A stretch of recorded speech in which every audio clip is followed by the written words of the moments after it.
Olá, amigos. Novamente estamos aqui com um compromisso semanal. Nós somos membros do Instituto Mediterrâneo, diretamente de Cuiabá, né, a cidade que registrou essa semana, professor, a maior temperatura do planeta, né? Então, não falta calor na nossa cidade.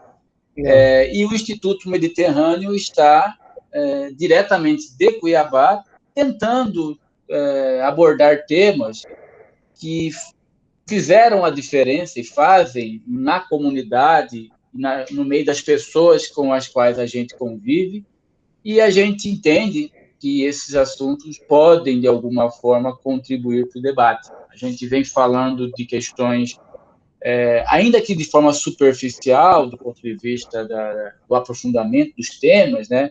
Mas são temas muito relevantes.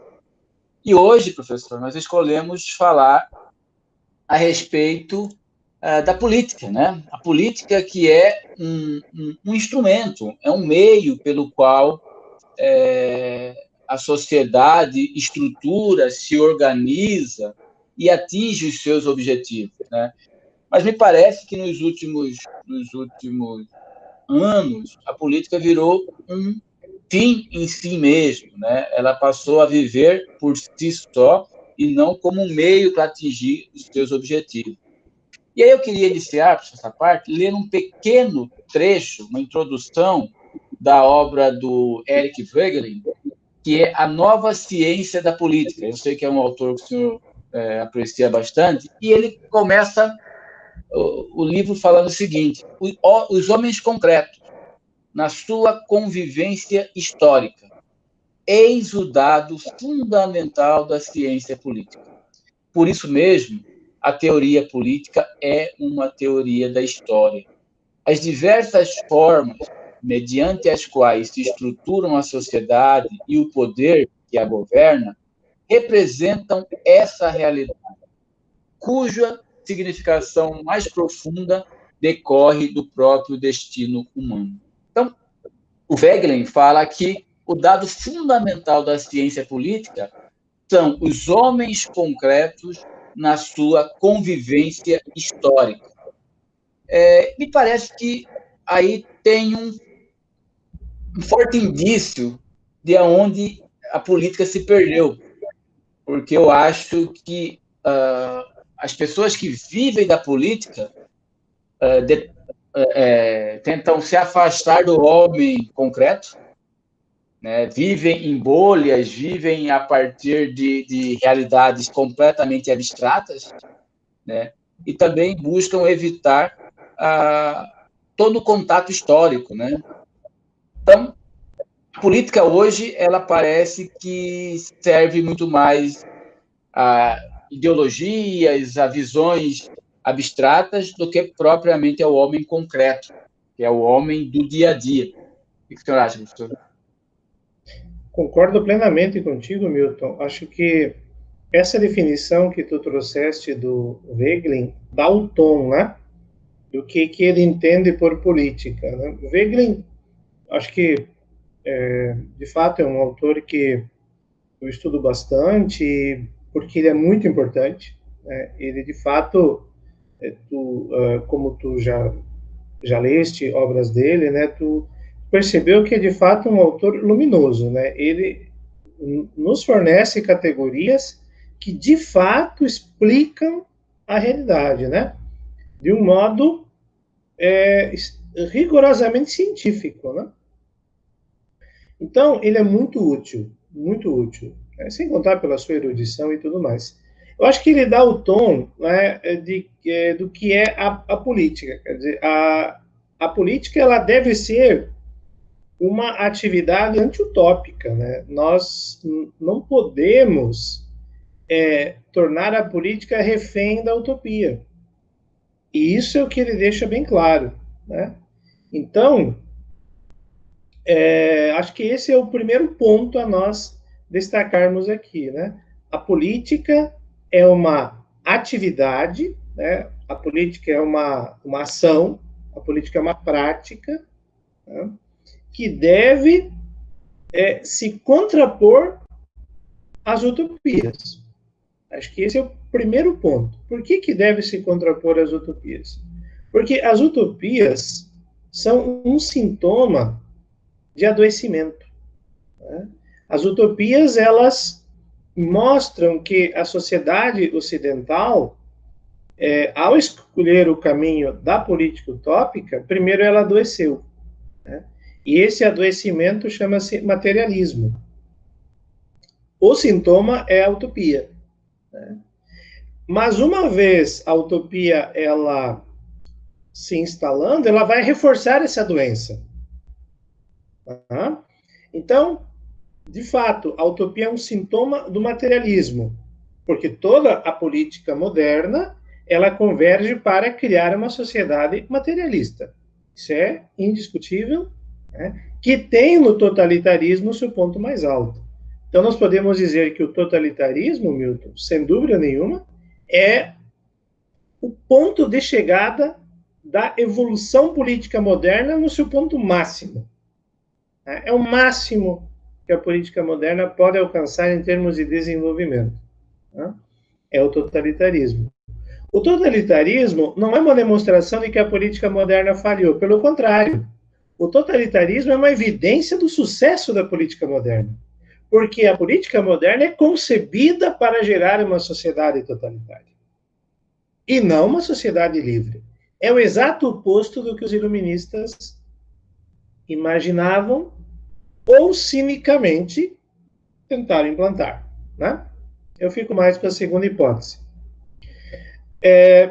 Então, isso caracteriza, né, o fenômeno político moderno. Agora, dentro da nossa metodologia socrática, né, que nós adotamos nas nossas reuniões, vamos começar pela definição. Afinal, o que é a política? A política é uma atividade humana que tem, no que tange ao Ocidente, os gregos como seus primeiros formuladores em termos teóricos.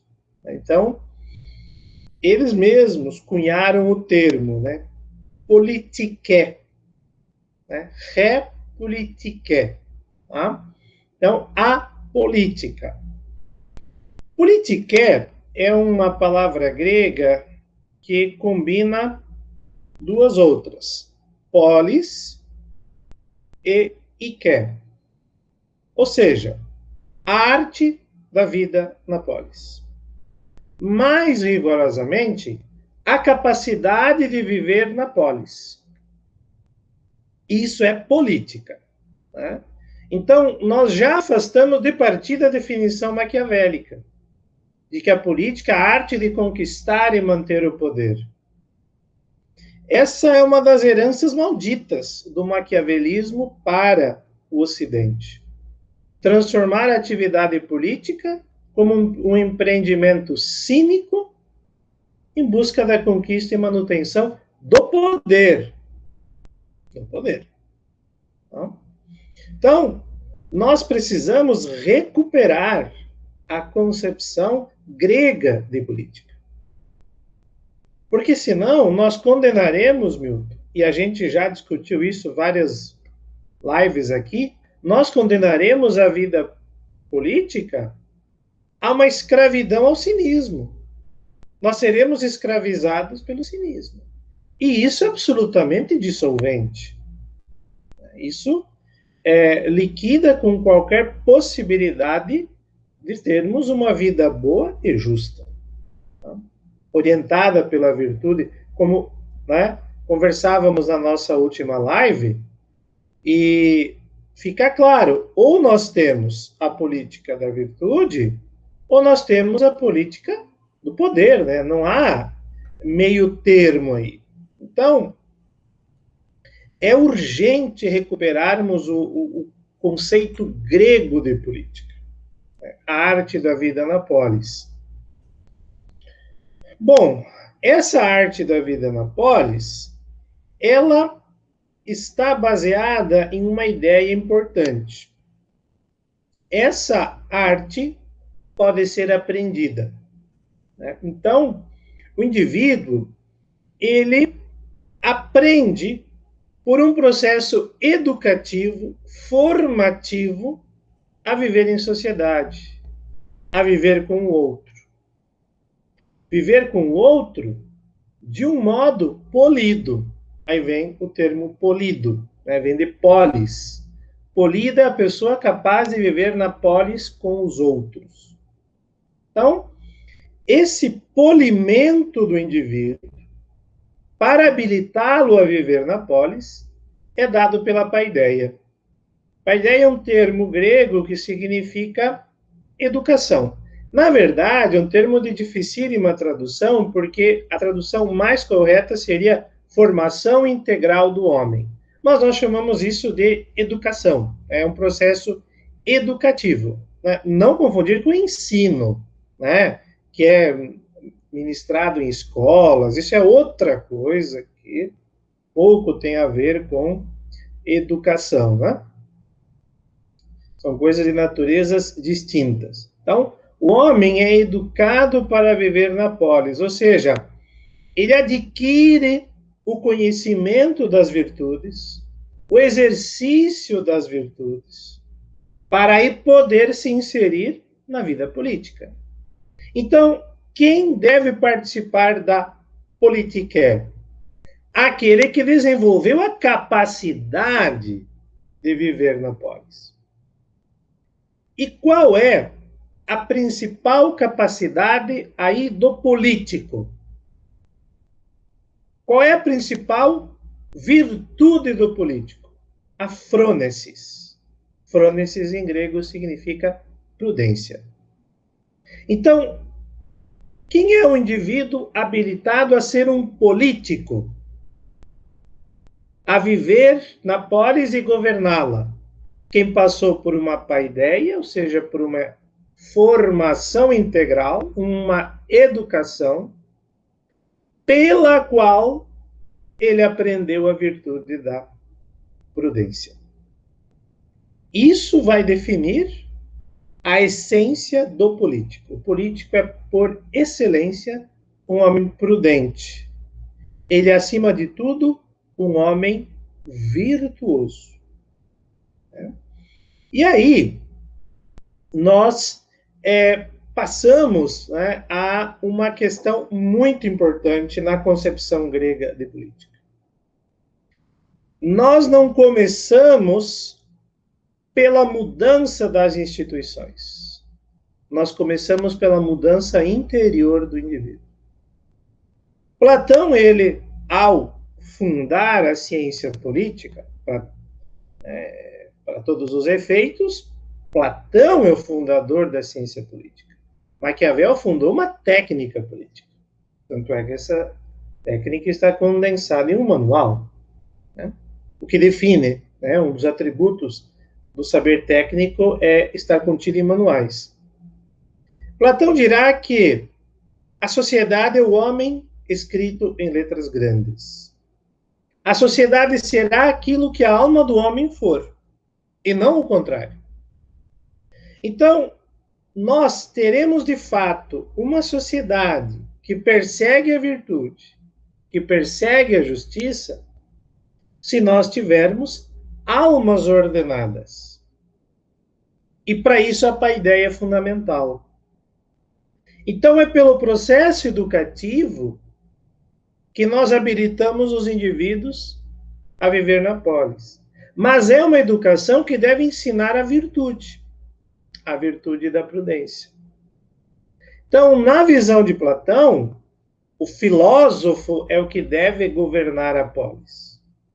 Na visão de Aristóteles, os poldaios. Os poldaios significa homem maduro, essa seria uma tradução, né? Já no caso de Platão, o filósofo é o governante porque ele é amigo da sabedoria.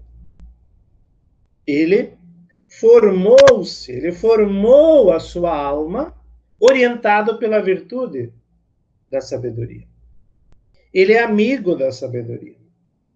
Portanto, ele pode governar a polis. Não é qualquer um. Alguém vai dizer, mas a política é uma luta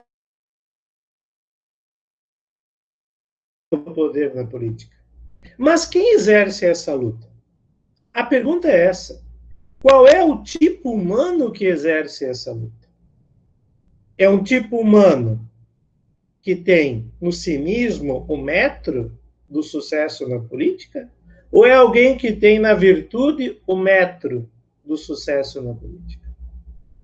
Ah, mas não é possível mais isso. Esse é o nosso grande problema, Milton. É o grande problema da sociedade ocidental. Eu via ontem um comercial dizendo que o grande desafio do século XXI é o desenvolvimento sustentável. Não. O grande desafio do século XXI é formar homens virtuosos. Esse é o grande desafio do século XXI, 22, 23, 24, 25 e eternamente. Porque aí nós formaremos almas capazes de governar a polis. Almas virtuosas. Qual que é a primeira tarefa que nós temos que fazer? A primeira tarefa é mostrar para as pessoas que a sociedade pode ser virtuosa. Mostrar para as pessoas que as pessoas podem voltar a ser virtuosas. Que a virtude não é algo raro, não, que a virtude está ao alcance de todos. Porque enquanto a sociedade ocidental continuar acreditando que ela não mais pode ser virtuosa, que a virtude é uma quimera, que as pessoas não podem ser virtuosas, que as pessoas têm mesmo que lutar pelo poder de modo cínico, a qualquer custo, diante da magnitude do Estado, todo meio se justifica, nós não temos chance. Nós não temos mais como reverter a nossa queda para o abismo. E nós já estamos em queda livre. Isso é importante frisar. Nós já estamos em queda livre. Então, a política é isso. Nós temos que entender que ou nós definimos, redefinimos a política como a arte da vida na polis, que depende da capacidade de viver na polis. Essa capacidade é ensinada pelo ensino da virtude. Se nós não recuperarmos esta visão, nós não temos chance de superar o abismo do niilismo, ou seja, da autofagia e da autodestruição. E aí, professor, eu queria só puxar mais um trecho do Voegelin, quando ele diz o seguinte, na mesma obra Nova Ciência da Política, ele diz: cada sociedade leva sobre si o peso da tarefa de criar uma ordem que dará ao fato da sua existência histórica um sentido em termos de fins divinos e humanos. Então, cada sociedade tem sobre si o peso, né, e a responsabilidade de criar, né, de dar um sentido a essa existência com termos divinos e humanos. Né? E olha só que interessante, na abordagem do senhor, a política ela é o meio pelo qual as sociedades estimulam as virtudes, né, para que essas virtudes sirvam como parâmetros para eleger os melhores e que os melhores nos governem, os melhores em cada habilidade, mas sobretudo em função das suas virtudes, da sua vinculação com o transcendente, com os seus existenciais. E qual que é a percepção que a gente tem hoje no senso comum? Que a política é um meio refratário para as pessoas boas. Então, nós chegamos num processo onde é exatamente o inverso. A política hoje, na prática e no senso comum, é um local de pessoas com má intenções, de pessoas sem virtudes, de pessoas aproveitadoras, de pessoas oportunistas. Não é incomum você enxergar pessoas virtuosas que têm uma vida profissional, na privada, com virtudes, e você falar assim, você não quer entrar para a política? Eu não, eu sou uma pessoa de bem, eu sou uma pessoa limpa. É justamente o contrário. O meio com o qual a política se tornou hoje é exatamente o meio dos piores. Hoje, quem está no poder são os piores. E aí eu queria apontar para o senhor uma coisa. Via de regra, a população brasileira, nós sabemos que é uma população virtuosa. A população brasileira, na média, na regra, preserva a sua ligação com o transcendente. E isso mantém virtude, valores e uma série de posturas que são baseadas nas virtudes, né?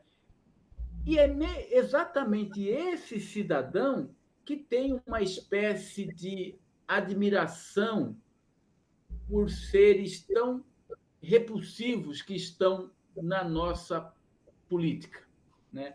E aí é uma coisa que, a princípio, me causa uma série de questionamentos, né?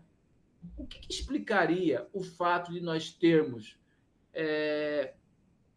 uma sociedade, um povo que tem nas suas atitudes, e na maior, apesar de toda a destruição cultural que o progressista, que o socialista, que o comunista vem trazendo, né? É óbvio que os valores do tecido social hoje está muito mais esgarçado do que alguns anos atrás, mas ainda assim os valores morais permeiam a nossa sociedade. Como que o senhor enxerga isso? Por que uma sociedade com valores morais tão fortes se submete a seres tão desprezíveis, a ponto de, em muitos casos,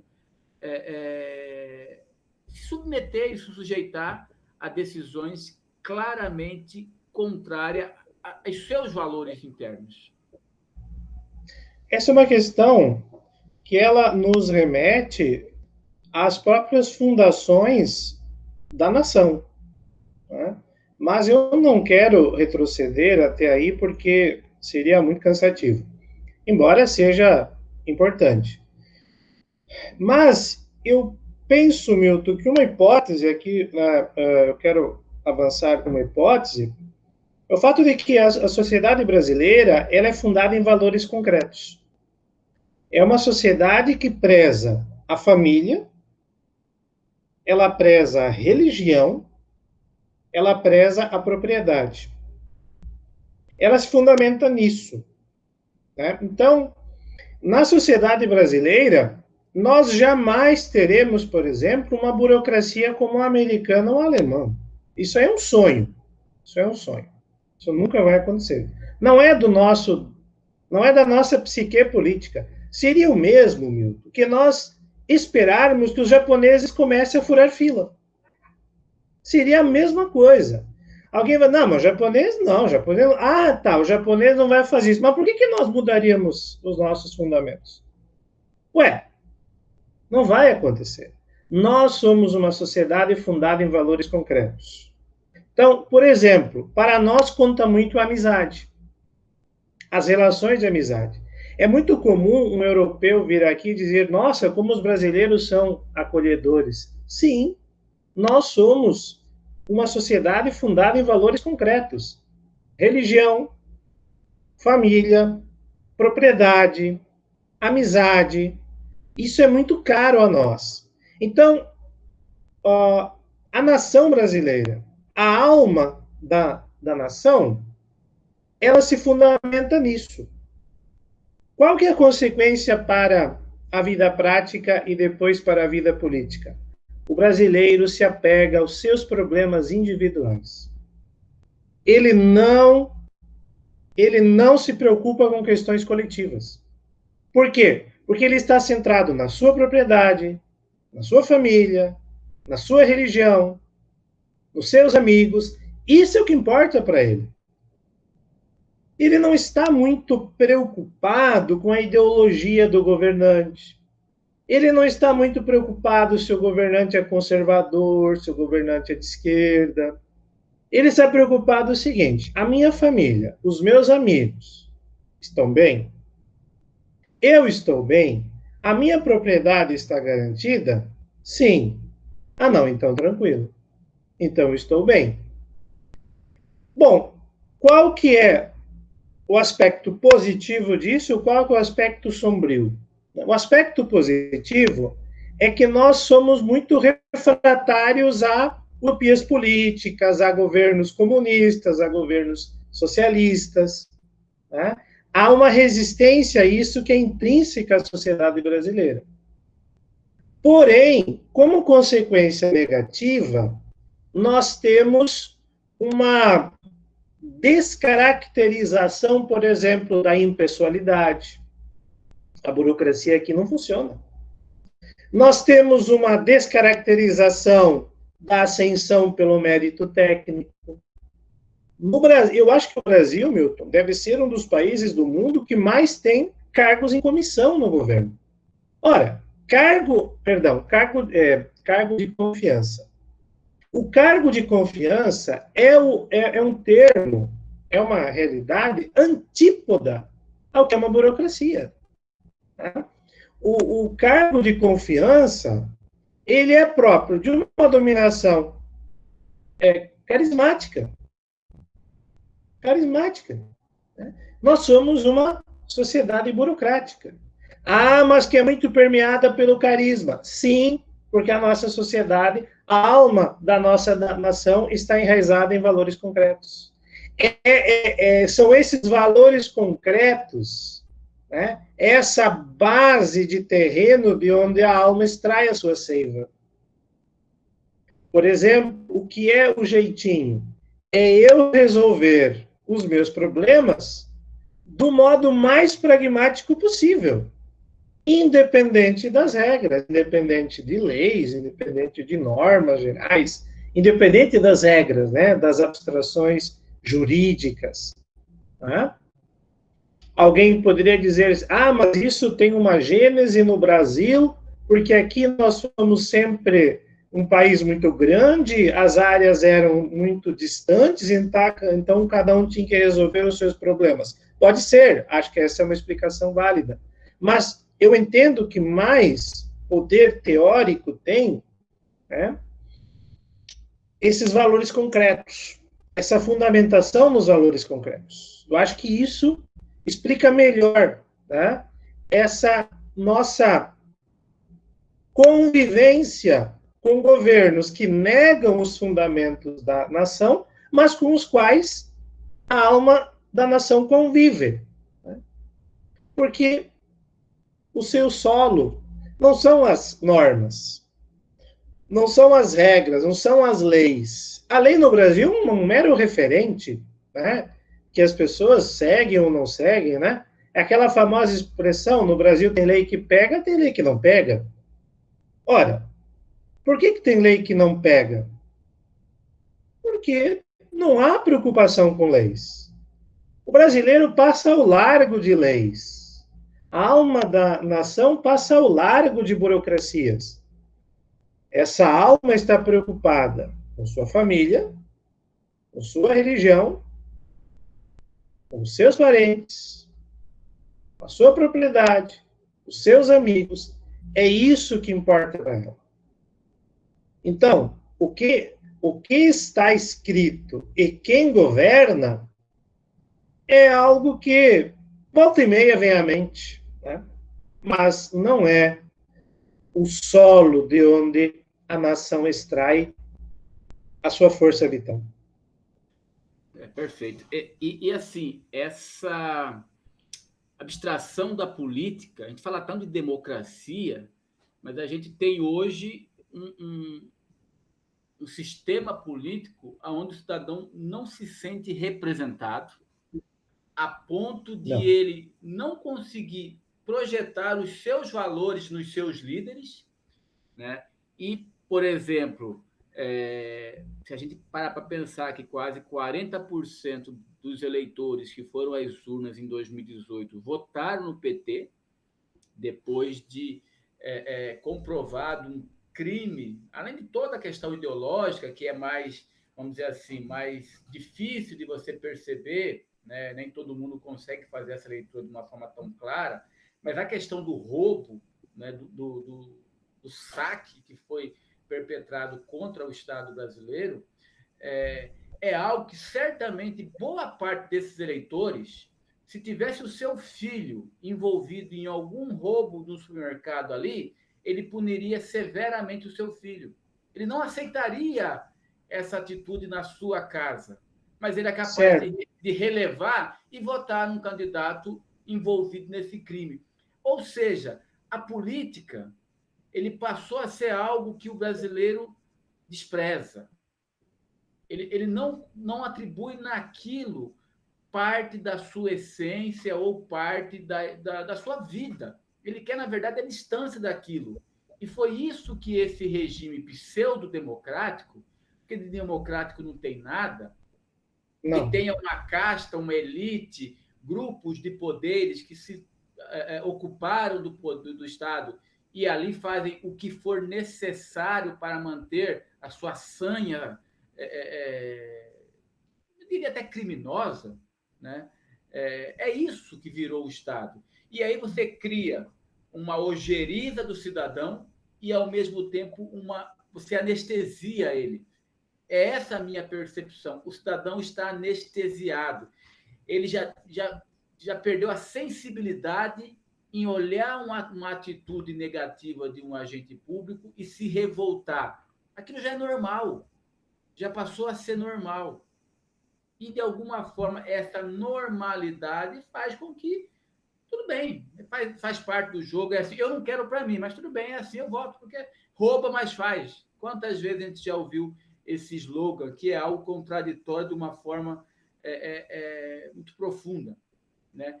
Então, me parece, professor, que a gente, de novo, pegando esse gancho que o senhor colocou da questão de uma certa afinidade que o cidadão tem com a pessoa, né? O que nós temos hoje é o político dissimulado, né? Que, na verdade, ele quer fazer parecer aquilo que ele não é para conquistar essa simpatia, porque ele não tem virtude nenhuma para conquistar aquele cidadão. E aí a gente vê os candidatos nessa época indo em feira pública, comendo pastel, comendo as marmitas, mesmo fazendo aquelas caretas lá, né? A gente já vê umas fotos aí reveladoras, mas eles querem fazer parecer que eles são simpáticos. Eles também são povo, eles estão ali no poder, mas são povo, né? Ou seja, é tudo uma simulação. A gente vive governado por, na sua esmagadora maioria, pessoas sem virtudes, sem valores, que se guiam pelos seus próprios interesses e desejos e dissimulados. É isso que virou a nossa política. A nossa política, Milton, seguindo o teu raciocínio, com o qual eu concordo, é um teatro dos cínicos. É um teatro de cínicos, né? E o político democrata brasileiro, ele sabe que o povo ele é orientado por valores concretos. Então, ele sabe, por exemplo, nós tivemos aí o Partido dos Trabalhadores, como tu bem mencionou, e a Justiça já registrou a exaustão, né, estas ações criminosas que perpetraram uma expropriação do Estado brasileiro. O Estado brasileiro foi expropriado. Estado brasileiro quer dizer sociedade brasileira, né? Vamos deixar bem claro que não há dinheiro público, há dinheiro dos pagadores de impostos, né? Então, os pagadores de impostos foram expropriados, né, por esse partido. Então, como eles sabem, como o político democrata sabe que na democracia o que importa é satisfazer os desejos das pessoas, né? A gente viu bem isso. E eles sabem também que o brasileiro, a alma brasileira, a psique política brasileira é fundamentada em valores concretos. Então, se o problema particular está resolvido, o voto está garantido, até rimou, mas não era a intenção, né? Nós temos o quê? Nós temos o pior dos cenários, nós temos a tempestade perfeita. Indivíduos que votam para satisfazer os próprios interesses, e, ao mesmo tempo, políticos que, sabendo disso, não têm compromisso nenhum com a virtude. Pode continuar desempenhando o seu personagem no teatro dos cínicos. E aí voltamos à questão inicial, a política. Ou nós implantamos a política da virtude, ou esse problema só se agrava, esse problema só aumenta. Então, o cinismo continuará a ser o metro da política, enquanto a sociedade ocidental manifestar e possuir e viver em função dessa pusilanimidade espiritual. A sociedade ocidental é débil espiritualmente, ela ficou débil espiritualmente, e o sintoma? Ela não acredita mais que pode ser virtuosa. A sociedade ocidental acredita que virtude é a história da carochinha, mas, ao mesmo tempo, não entendem por que os governos foram tomados por quadrilhas. Não entendem por que os bons querem distância da política. Olha, qual que é o resultado disso? Qualquer criança sabe que o resultado será um governo de gangues.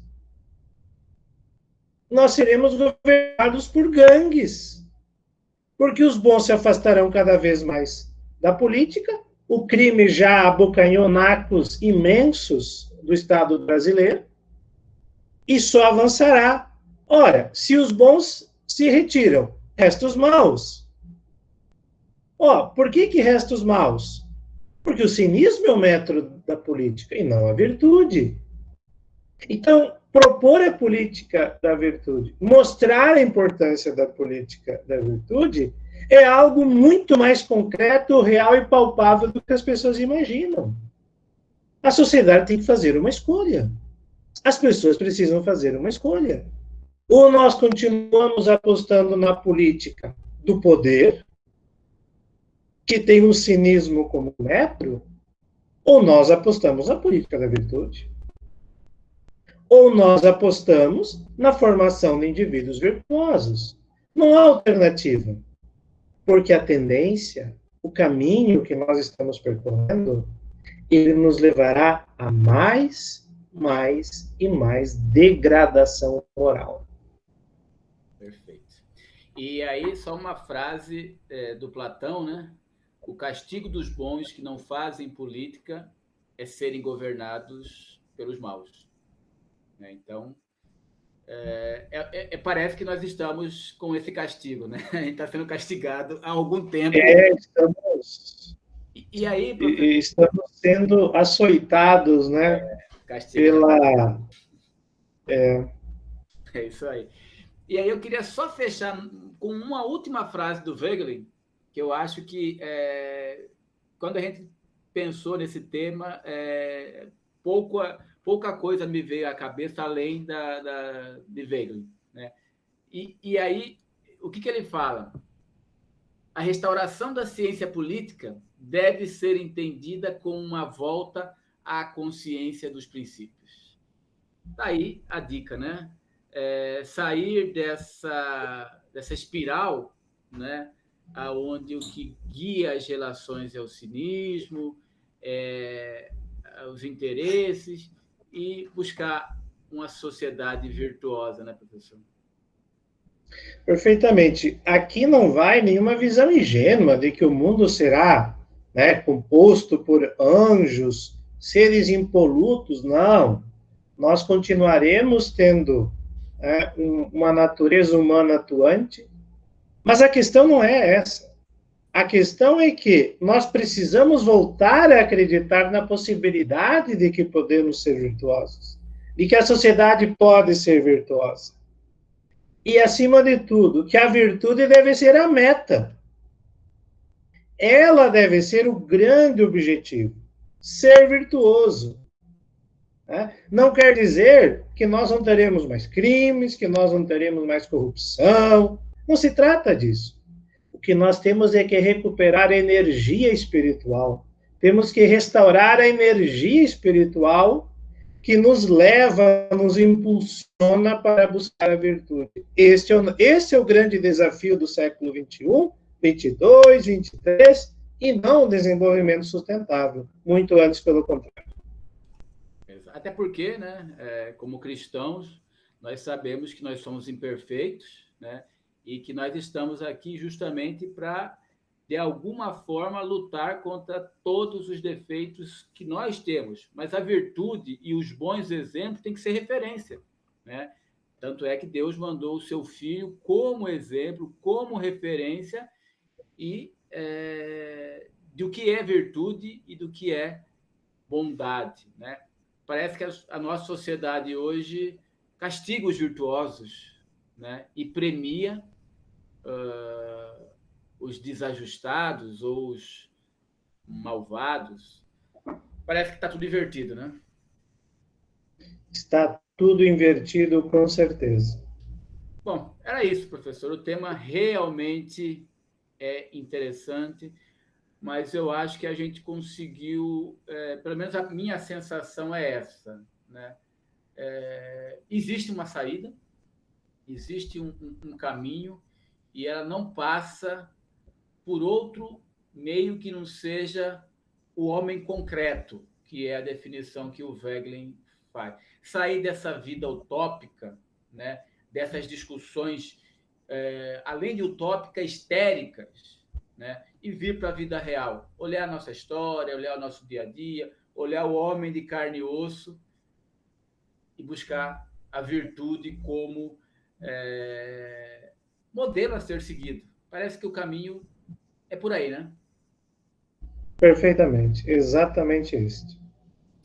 Então é isso, professor. Mais uma vez, agradeço, né, a participação do senhor e os amigos que vão nos acompanhar. E aí, semana que vem, está de volta, né?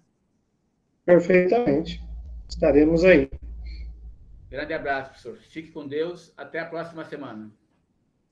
Um grande abraço a todos. Fiquem todos com Deus. Tchau, tchau, pessoal. Um abraço.